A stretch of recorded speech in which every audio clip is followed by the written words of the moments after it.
दोस्तों, अमेरिकी राष्ट्रपति डोनाल्ड ट्रंप ने ईरान से पंगा क्या लिया? वो हॉर्मूज से लेकर खुद अपने ही देश के कानून में बुरी तरह से उलझ गए। एक और ईरान बार बार हॉर्मूज को लेकर धमकी दे रहा है, तो दूसरी ओर 1 मई की तारीख करीब आते ही ट्रंप के पसीने छूट गए हैं। बड़ी खबर यह है कि ट्रंप के पास संसद से युद्ध की मंजूरी लेने के लिए सिर्फ 1 हफ्ते से भी कम का समय बचा है।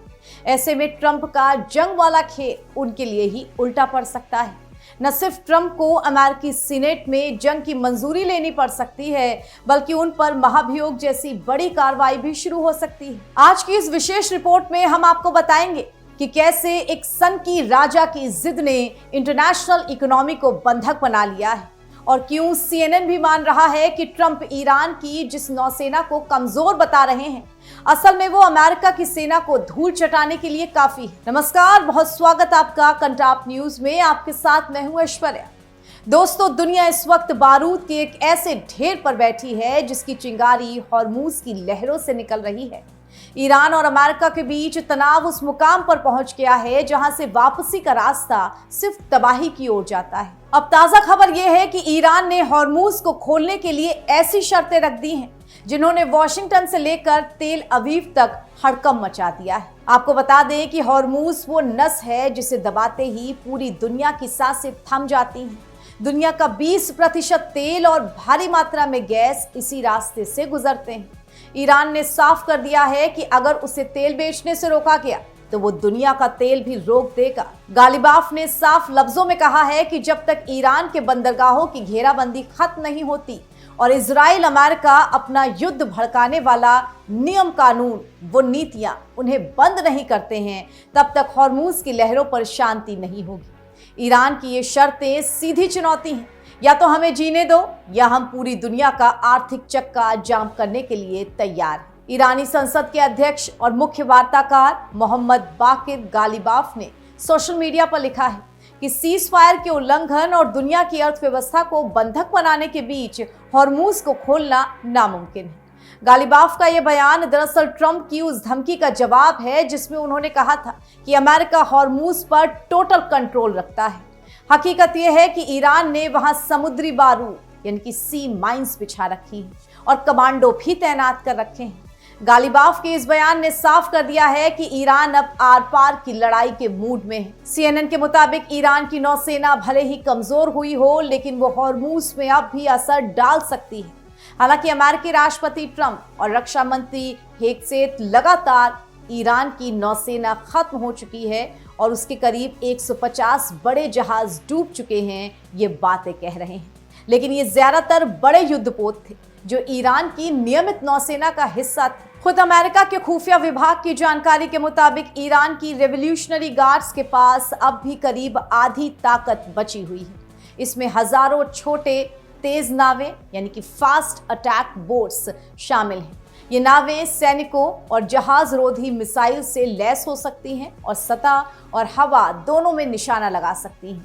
अलग अलग देखा जाए तो ये नावें अमेरिकन वॉरशिप का मुकाबला तो नहीं कर सकती और बड़े जहाज को डुबोना भी मुश्किल है, लेकिन अगर ये दर्जनों की संख्या में एक साथ हमला कर दें या ड्रोन और जमीन से दागी जाने वाली मिसाइलों के साथ मिलकर काम करें तो बड़ा नुकसान जरूर पहुंचा सकती हैं। अब नई खबर आई है, इसके अनुसार अमेरिका इन छोटी नावों और माइंस बिछाने वाले जहाजों को निशाना बना सकता है। CNN की रिपोर्ट के मुताबिक अमेरिका खासतौर पर ईरान की इस्लामिक रेवोल्यूशनरी गार्ड कॉर्प्स की फास्ट अटैक बोट्स और माइंस बिछाने में इस्तेमाल होने वाले जहाजों को निशाना बना सकता है। इन साधनों के जरिए ईरान इस अहम समुद्री मार्ग पर दबाव बनाए रखता है। रिपोर्ट में यह भी कहा गया है कि अमेरिका उन ईरानी सैन्य नेताओं को निशाना बनाने पर विचार कर रहा है जिन्हें वो स्थायी शांति वार्ता में बाधा मानता है। जरूरत पड़ने पर ईरान के मिसाइल भंडार और साथ ही लॉन्चर्स पर भी दोबारा हमले हो सकते हैं। अब विशेषज्ञों का मानना है कि अगर युद्ध छिड़ा तो ईरान इस पतले समुद्री रास्तों को महीनों के लिए बंद कर सकता है। इसे साफ करने में अमेरिका को भारी कीमत चुकानी पड़ेगी। ऐसे में हॉर्मूज को लेकर न सिर्फ ट्रंप बुरी तरह फंस चुके हैं, बल्कि अपने घर में ही वो घिरते हुए भी नजर आ रहे हैं। अमेरिका के भीतर इस वक्त गृह युद्ध जैसे हालात हैं वॉर पावर्स रेवोल्यूशन 1973 के तहत किसी भी सैन्य ऑपरेशन के 60 दिनों के भीतर राष्ट्रपति को संसद से मंजूरी लेनी जरूरी होती है। ट्रंप ने फरवरी में ईरान पर हमले शुरू किए थे और अब 1 मई वो 60 दिन पूरे हो चुके हैं। वैसे ट्रंप ईरान को बार बार सीज फायर की मोहलत देकर वार्ता के लिए उतावले जरूर लग रहे हैं, लेकिन पर्दे के पीछे इस पे एक बड़ा सियासी गणित है जो उन्हें बार बार सता रहा है। ट्रंप संसद यानी सीनेट की मंजूरी से कतरा रहे हैं। अमेरिकी संविधान के अनुसार किसी भी युद्ध को 60 दिनों में संसद की मंजूरी लेनी पड़ती है। यहां भी ट्रंप ने खेल कर दिया है। युद्ध 28 फरवरी को छेड़ा गया था और संसद को 2 मार्च को सूचित किया गया। अब 1 मई से पहले उन्हें संसद से युद्ध की मंजूरी लेनी है। रिपोर्ट के मुताबिक ट्रंप संसद का सामना नहीं करना चाहते हैं। 100 सदस्यों वाली सीनेट में ट्रंप के 53 सांसद हैं, जबकि विपक्षी कमला हैरिस की डेमोक्रेटिक पार्टी के पास 47 सांसद हैं।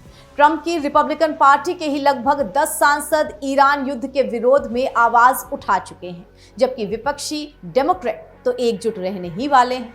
यही वजह है कि अब ट्रंप 1 मई से पहले किसी भी तरह इस युद्ध को खत्म करना चाहते हैं या फिर दिखाना चाहते हैं कि शांति वार्ता हो चुकी है।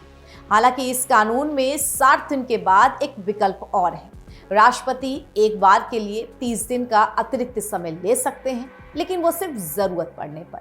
यह सिर्फ सैनिकों की सुरक्षा वापसी के लिए होता है, न सिर्फ युद्ध जारी रखने के लिए। माना जा रहा है कि ट्रंप यही दांव खेलेंगे और सैनिकों की वापसी के नाम पर अपने वीटो का इस्तेमाल करते हुए 30 दिन का टाइम ले लेंगे। क्या ट्रंप अपने अहंकार के लिए अमेरिकी संविधान की भी धज्जियां उड़ाएंगे? हाल ही में जब पत्रकारों ने ट्रंप से एक ईरानी जहाज को नष्ट करने और समुद्री घेराबंदी के बारे में सवाल किया, तो ट्रंप ने एक बचकाना सा जवाब दे दिया। उन्होंने कहा कि ये टॉप सीक्रेट है। ट्रंप की ये सीक्रेट डिप्लोमेसी दरअसल उनकी घबराहट को छुपाने का एक तरीका भर है। वो एक तरफ कहते हैं कि हॉर्मूज पर उनका कब्जा है और दूसरी तरफ जब ईरानी नौसेना अमेरिकी जहाजों को चुनौती देती है तो वो चुप हो जाते हैं। ट्रंप का ये विरोधाभासी व्यवहार ईरान के खिलाफ उनकी सबसे बड़ी कमजोरी साबित हो रहा है। आज दुनिया देख रही है कि कैसे एक व्यक्ति की सनक ने तेल की कीमतों को आसमान पर पहुंचा दिया है। ट्रंप हॉर्मूज का नाम बदलकर स्ट्रेट ऑफ ट्रंप रखना चाहते हैं। ये हास्यास्पद नहीं तो और क्या है, जबकि ईरान ने 21 से ज्यादा कमर्शियल जहाजों पर हमला करके ये साबित कर दिया है कि वहां ट्रंप की नहीं बल्कि तेहरान की चलती है। ईरान का दबदबा है उस क्षेत्र पर। ट्रंप की नीतियां न केवल ईरान को तबाह कर रही हैं, बल्कि अपने ही सहयोगियों को आर्थिक गर्त की ओर भी ढकेल रही हैं। दोस्तों, ईरान झुकने को तैयार नहीं है और ट्रंप संभलने को। गालिबाफ की शर्तें और ट्रंप की धमकियां, ये दोनों ही दुनिया को एक ऐसे अंधे मोड़ पर ले आई हैं जहां सिर्फ जंग शुरू होती है। अगर 1 मई तक संसद ने मंजूरी नहीं दी और ट्रंप ने जबरदस्ती युद्ध जारी रखा, तो अमेरिका के भीतर भी एक बड़ा संवैधानिक संकट खड़ा हो सकता है। तो इस पूरे मामले पर आपकी क्या राय है? क्या ट्रंप की सनक दुनिया को तीसरे विश्व युद्ध की ओर झोंक देगी? क्या ईरान हॉर्मूज को हमेशा के लिए बंद कर पाएगा? कमेंट बॉक्स में अपनी राय जरूर दें। वीडियो को लाइक और शेयर करें और देश दुनिया की तमाम खबरों के लिए जुड़े रहें हमारे साथ। नमस्कार।